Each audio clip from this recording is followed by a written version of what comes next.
Conforme o pastor acabou de ministrar nesse momento aqui, amém? Aleluia. Vamos fechar os nossos olhos, vamos orar ao Senhor. Deus querido, em nome de Jesus, te agradecemos por mais este momento, ó Pai. Deus, que o Senhor abençoe essa palavra, Pai, que vai ser lançada neste lugar, ó Deus. Deus, que ela possa fazer a diferença na vida de cada um aqui, Senhor. Que o Senhor remova toda e qualquer distração do nosso meio, ó Deus. Que o Senhor venha falar conosco esta noite, em nome de Jesus. Amém. Quantos aqui já ouviram falar lá no Velho Testamento, no livro de Ezequiel, a respeito do vale de ossos secos? A profecia que Deus revelou para Ezequiel sobre aquele vale. Quando nós falamos a palavra vale, o que é que vem à sua cabeça? Um lugar distante, né? Vazio, escuro, um lugar sem vida. E Deus pegou Ezequiel e levou naquele lugar. Vamos abrir a nossa Bíblia no livro de Ezequiel, no capítulo 37. No verso 1, nós vamos ler do verso 1 ao verso 14.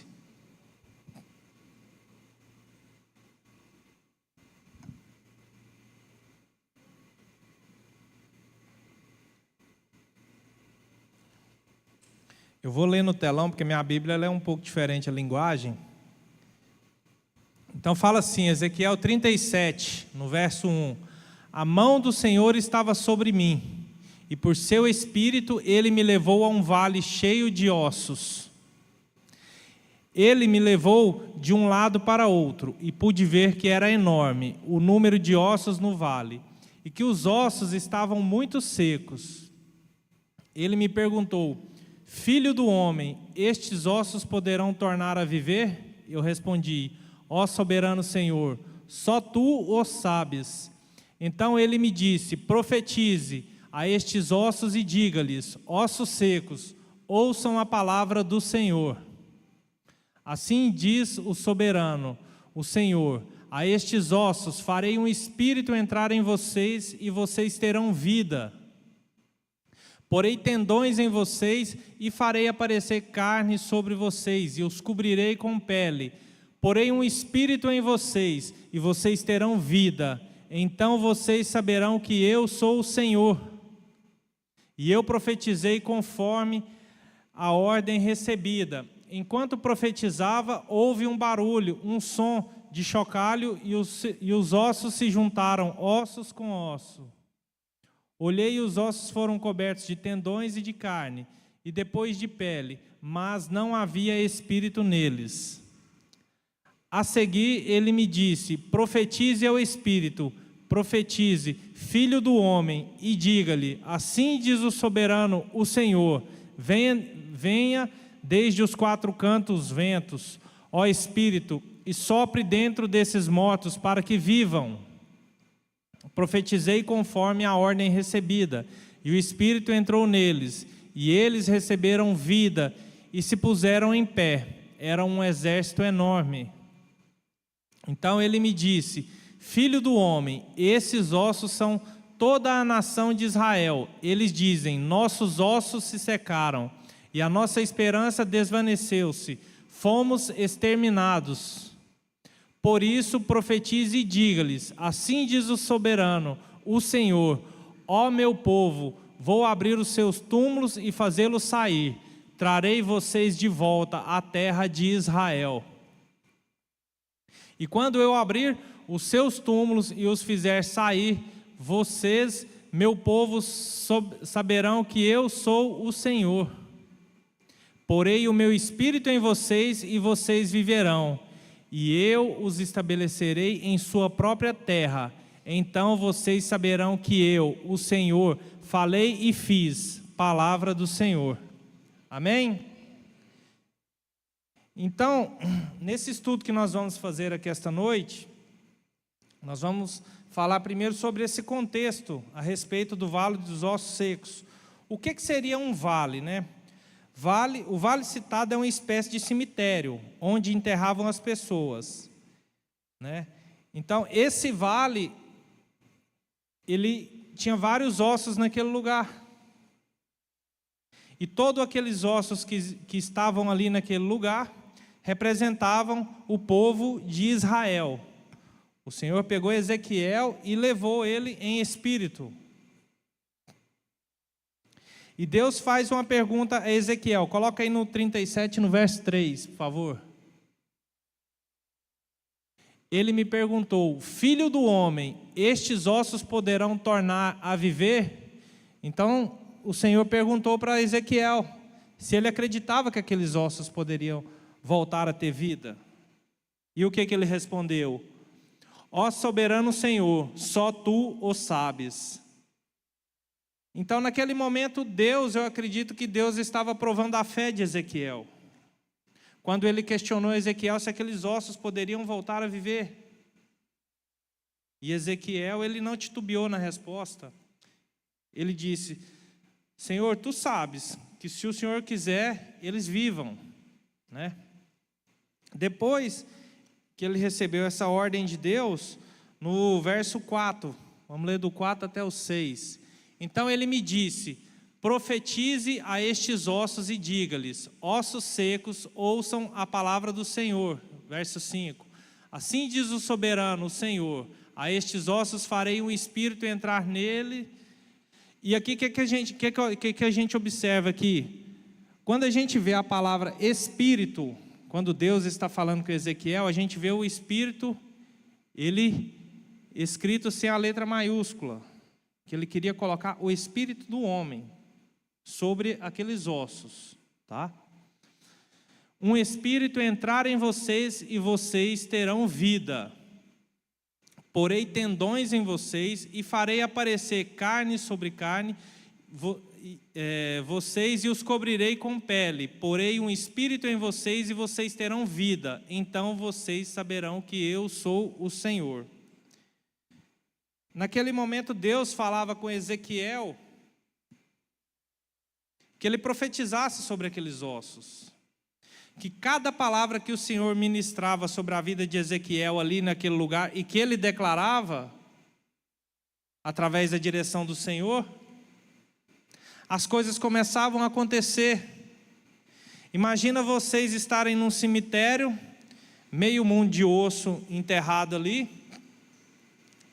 e aqueles ossos eles começaram a ter forma, cada osso da sua própria pessoa se juntar, a carne começando a ser feita sobre aqueles ossos, os tendões sendo colocados naquelas pessoas.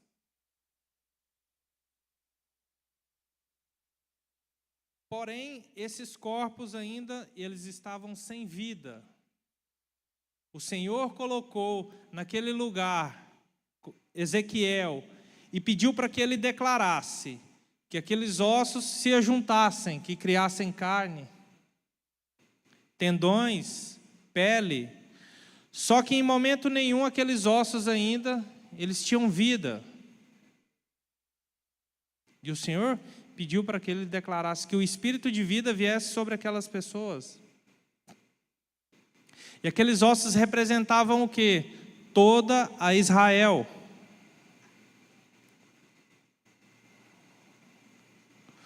Os ossos secos eram toda a nação de Israel.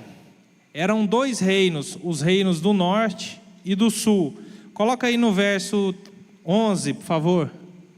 Versículo 37.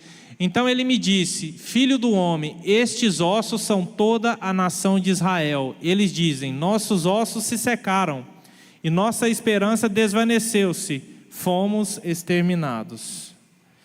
O que é que nós vemos aí a respeito dessa visão que Deus trouxe para Ezequiel? Que o povo de Israel, ele tem um antes e um depois. A nação de Israel lá atrás, ela começou através do reinado do rei Saul. Depois do rei Saul, veio o reinado de Davi. Depois de Davi, veio o reinado de Salomão. E após isso, eles se dividiram. O povo se dividiu em 2 reinos. Um era o reino de Judá, que era o reino do sul, e o outro reino do norte era Israel. E essa profecia, naquele lugar ali, era sobre esses 2 reinos. Porque em algum momento após esses reis, Saul e o rei Davi e o rei Salomão, eles se perderam no meio do caminho. Eles se perderam. E naquele momento que eles se perderam, outros povos começaram a tomar aquela nação de Israel, que era a nação dos olhos do Senhor, que Ele tinha levantado aquela nação. E o Senhor permitiu que aquilo acontecesse com esse povo, porque o povo ele tinha um entendimento e ele tinha um conhecimento do que Deus poderia fazer na vida deles, e ainda mesmo assim, eles reclamavam a todo momento, eles adoravam outros deuses em alguns momentos, e aquilo ali se dividiu, e o reino do norte ele foi conquistado pelos assírios, o reino do sul ele foi conquistado pelos babilônios. Então, a partir desse momento, toda Israel se encontrava no vale de ossos secos, estavam mortos. E eu faço uma pergunta para cada um que está aqui essa noite: quantas pessoas que já estiveram aqui dentro da igreja, ou até mesmo que estão, elas passam por esse vale? Quantas pessoas que estão aqui dentro, que ela vive sobre esse vale, ela está morta, porque ela não recebeu a palavra do Senhor? E a segunda pergunta que eu faço é: quantos de nós estamos dispostos ou agimos de uma maneira que tentássemos resgatar essas pessoas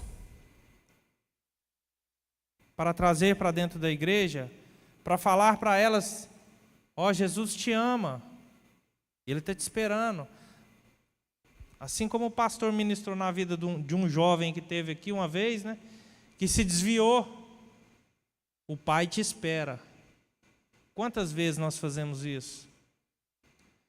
Quantas vezes nós estamos dispostos a dedicar um pouco do nosso tempo para isso? Por quê? Porque muitas das vezes nós estudamos, nós trabalhamos e nós chegamos cansados. E naquele momento o que o nosso corpo pede? Descanso. E muitas das vezes nós deitamos e realmente descansamos. E esquecemos que o mais importante é fazer a obra do Senhor, que é o que Deus colocou aqui na vida de cada um de nós.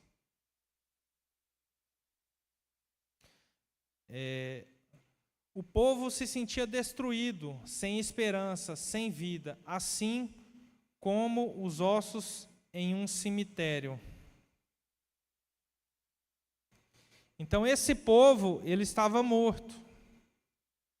E muitos de nós, até mesmo aqui dentro, aqui, nós estamos mortos,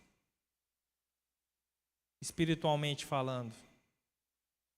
Nós estamos aqui muitas das vezes, às vezes tem um rapaz que ele vem aqui para ver a moça vem aqui para ver o rapaz, alguns aqui vêm para fazer um encontro social. Ah, vou lá, aquela galera lá é massa, lá vamos lá trocar uma ideia. E se perdem. E deixam de viver o que Deus tem sonhado e planejado para a vida de cada um.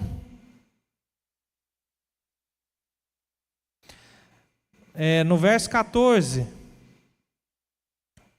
37, 14.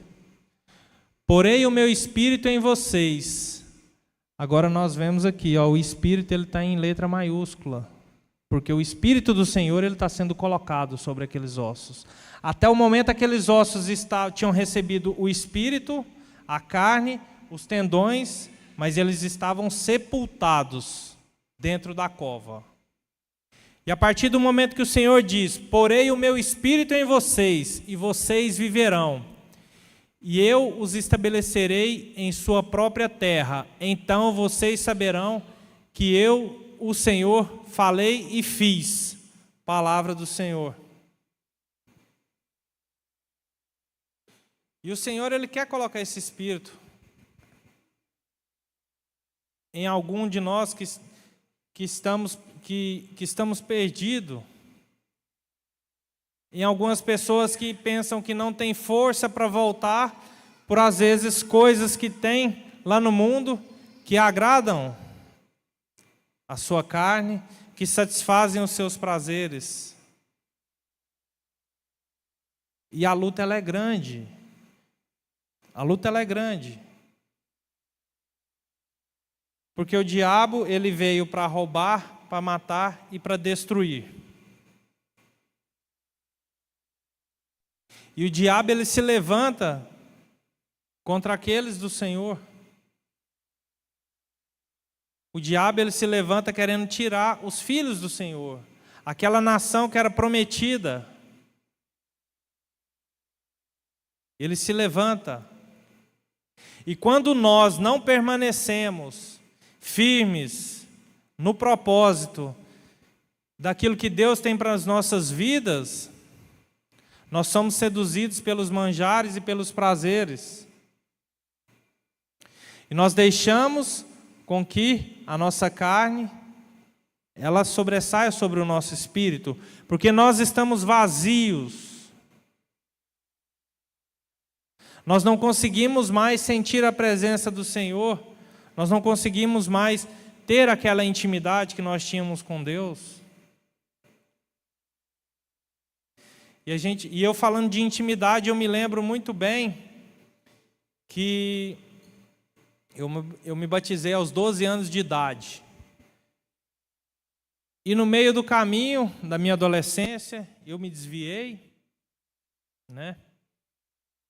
E chegou um certo ponto que depois que eu conheci a minha esposa, eu voltei para a igreja.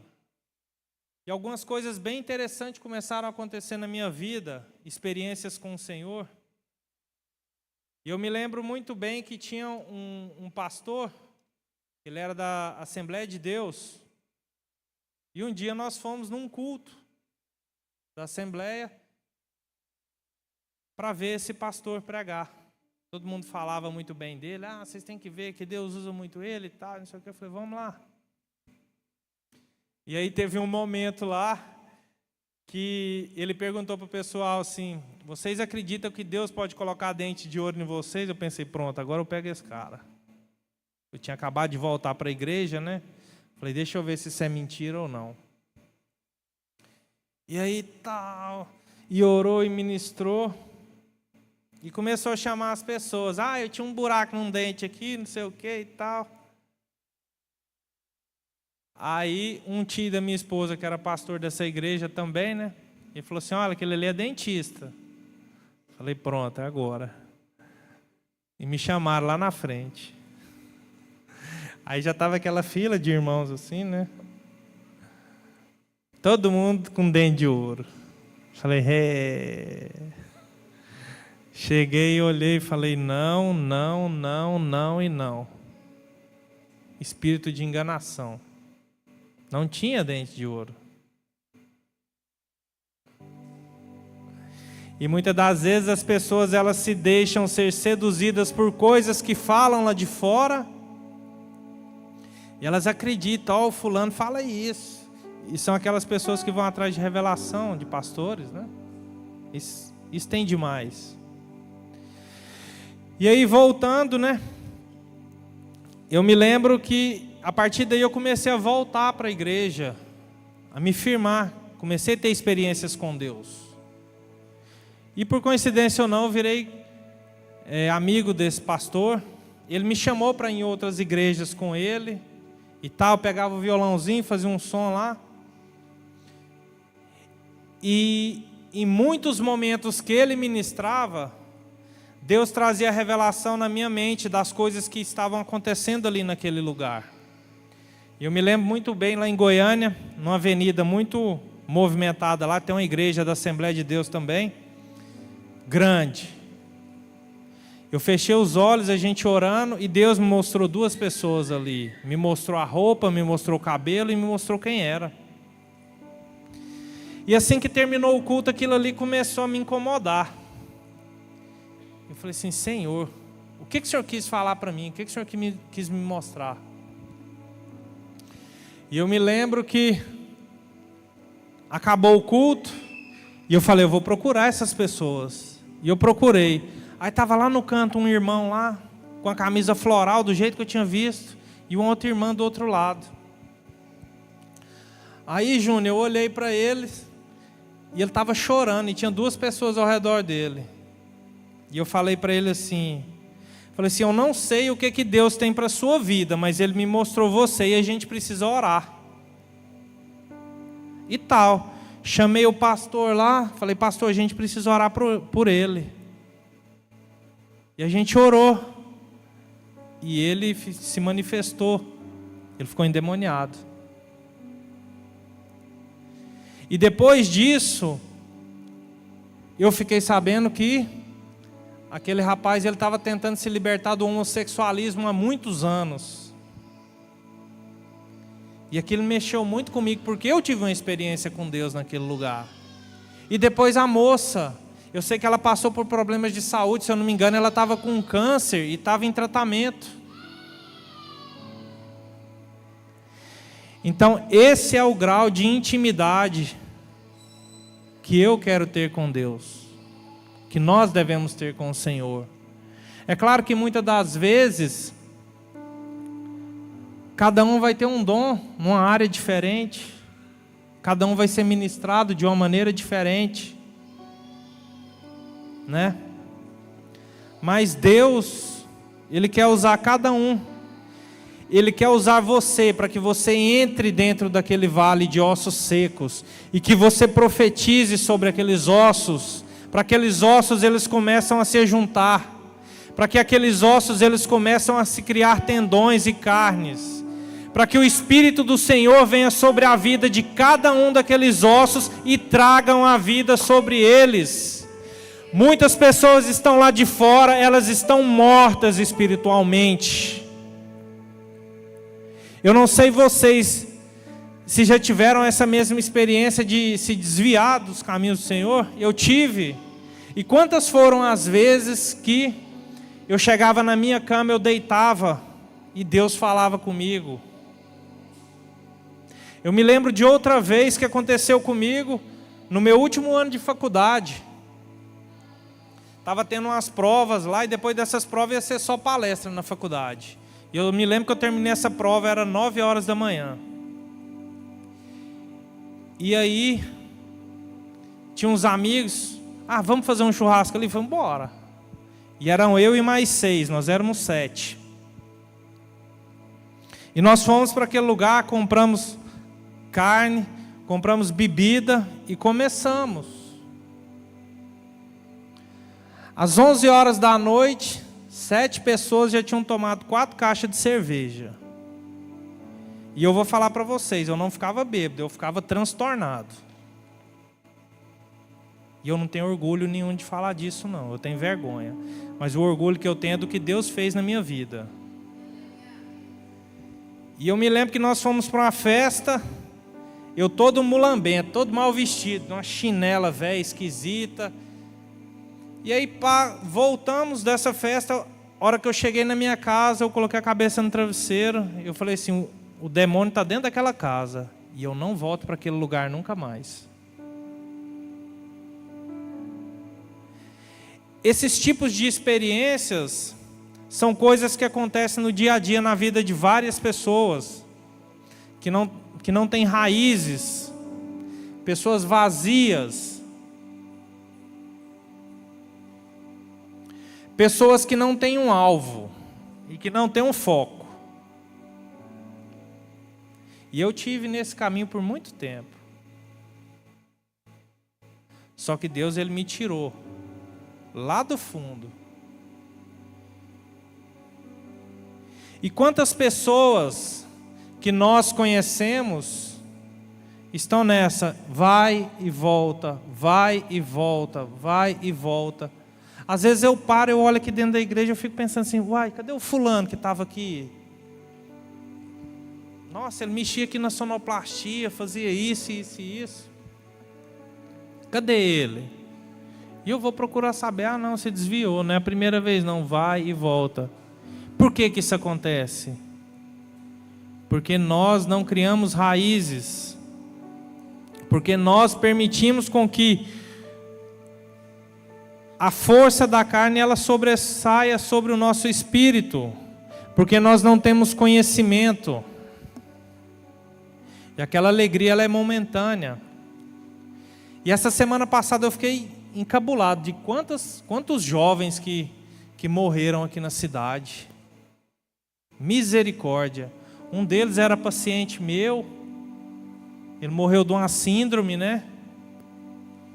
E eu fiquei bastante abalado com isso.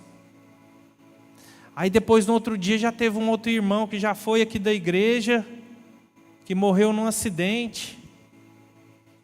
E aí depois eu já fiquei sabendo que tem 2 jovens, tinha 2, né? Um já faleceu com uma infecção num dente, que causou uma infecção generalizada. Um morreu e o outro está em estado gravíssimo dentro do hospital. E literalmente, sem carne, só no osso. Diz que tem só um pano no pescoço aqui, e que se precisar desentubar essa pessoa, não tem condições de colocar uma traqueostomia para que ele possa respirar.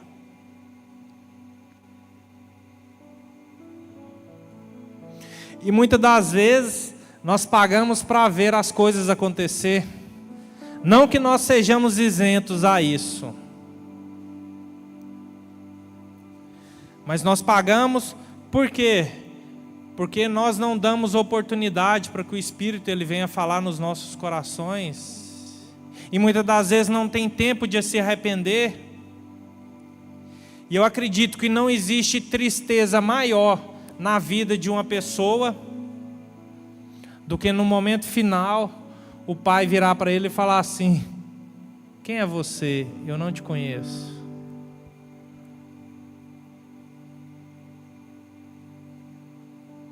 O que você fez?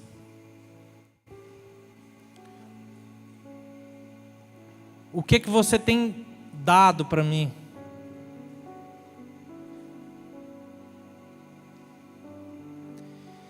Muitas pessoas se acomodam.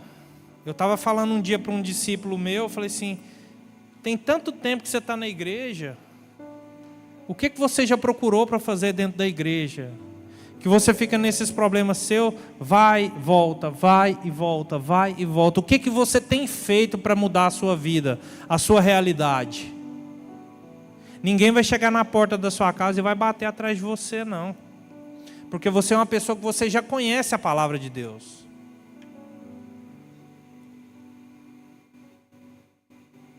Realmente. Crente de banco, qual o sentido? Tantos ministérios, tantas coisas que nós podemos fazer aqui dentro da igreja, tantas coisas que você pode ter afinidade com aquilo, que você pode exercer. O que nós temos feito? Muitas das vezes nós estamos dentro da igreja vivendo um vale de ossos secos, totalmente morto, porque o Espírito de Deus ele se afastou de você. Eu me lembro muito bem um dia que o pastor Ribinha estava pregando aqui, falando, né, de ser missionário. Muita gente tem esses negócios, né, lá para a África, não sei o quê. Quantos aqui já atravessou a rua para pregar para alguém? Quantos aqui já sentou na mesa com a sua família? Eu falo de mim também, para falar do amor de Deus para o seu pai, para a sua mãe. E quantos já ouviram aquele ditado, casa de ferreiro, espeto é de pau?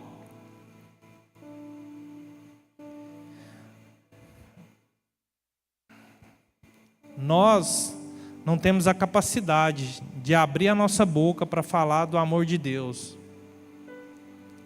Mas temos a capacidade de apontar o dedo para o irmão e falar dele. preocupar com a vida da outra pessoa, em vez de olharmos para o nosso próprio nariz.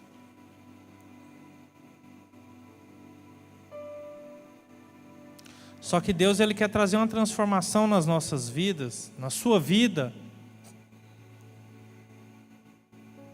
Porque Deus, Ele quer te tirar desse lugar que você está, desse vale, desse comodismo.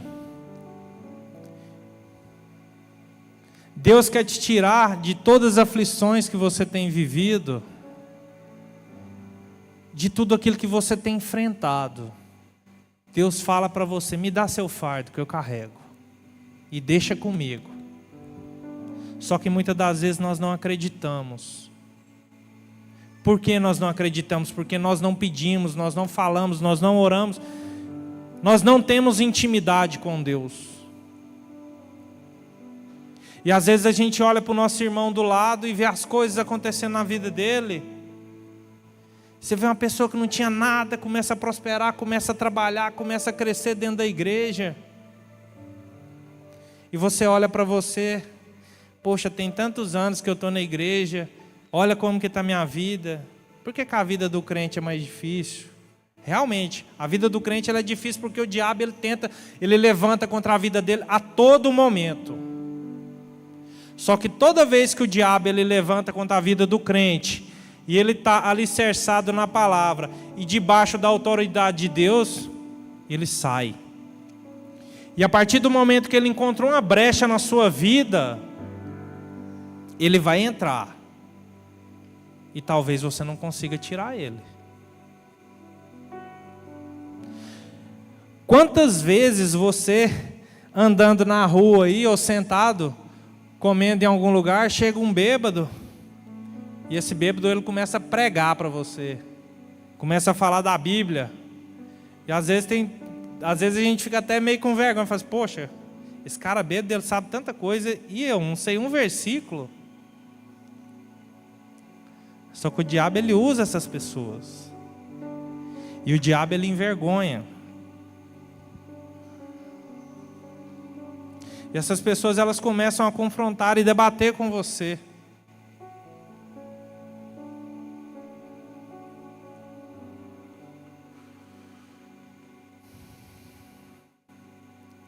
Eu acredito que o vale não é para nós.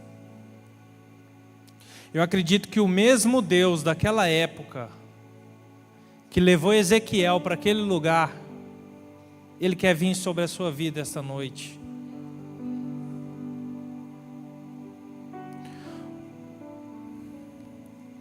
O pecado e a distância de Deus nos faz secar, perdemos a esperança e nos tornamos escravos.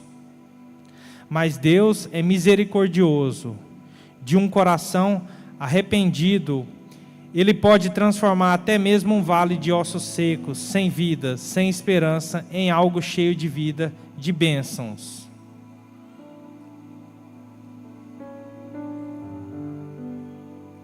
Se em algum momento da sua vida você se vê nessa situação, desse vale, sem saber para onde que você vai, sem saber o que você vai fazer, totalmente desgovernado, o Senhor Ele larga as 99 para te encontrar, e Ele quer você. Basta você dar espaço para Ele. Ele quer te tornar uma nova criatura. Independente da vida que você tem levado, independente de tudo de errado que você tenha feito, de quantas pessoas você ofendeu, até mesmo matou, Ele quer te resgatar. Ele quer soprar o Espírito dele sobre a sua vida.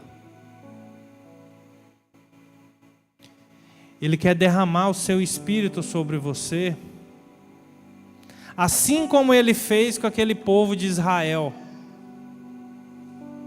Porque a promessa de Deus se cumpriu na vida deles.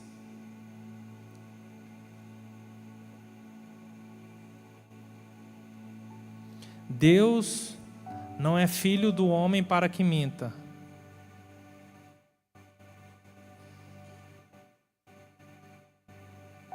E Ele tem grandes coisas para fazer na sua vida, na minha vida.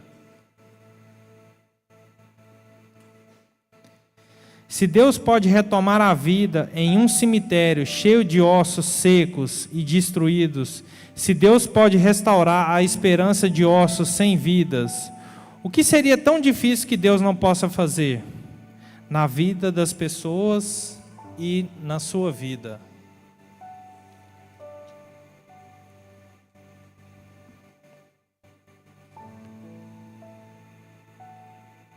Eu acho que é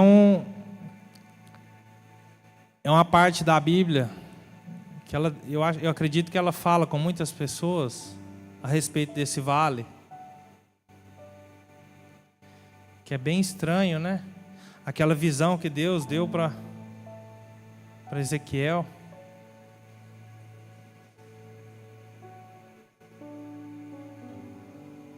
Só que muitas das vezes nós precisamos aprender com a experiência dos outros e com os problemas dos outros. Esse é o inteligente.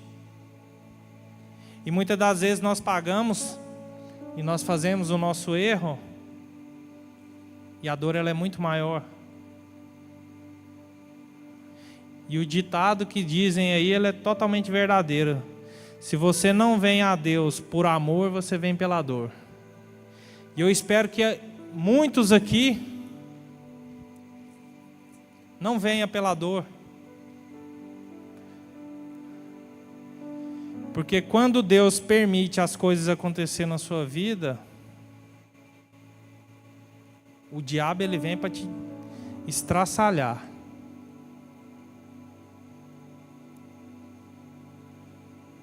Eu gostaria de pedir que vocês se colocassem de pé.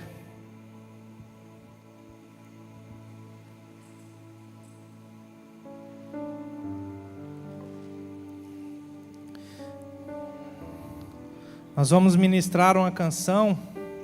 Se você não conhece, feche os seus olhos e concentre.